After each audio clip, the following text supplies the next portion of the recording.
এই ডাক্তাররা ফাটা বাঁশে মাথা আটকে গেছিল। কারণ এই ডাক্তাররা যখন আন্দোলন করেছিল তখন বিরোধী পক্ষের পার্টি অফিসে জল খেয়েছে, পার্টি অফিসে ফোন চার্জ দিয়েছে, পার্টি অফিসে ল্যাট্রিন গিয়েছে, পার্টি অফিসে চান করেছে অবশ্যই।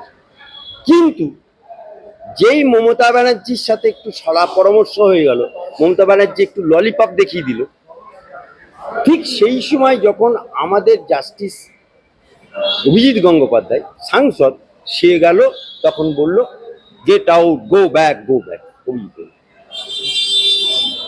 আরো সাংসদরা একটা জিনিস দেখতে হবে, যখন কোনো জনপ্রতিনিধি হয়ে যায় সে কোনো পার্টির থাকে না, এটা নিয়ম।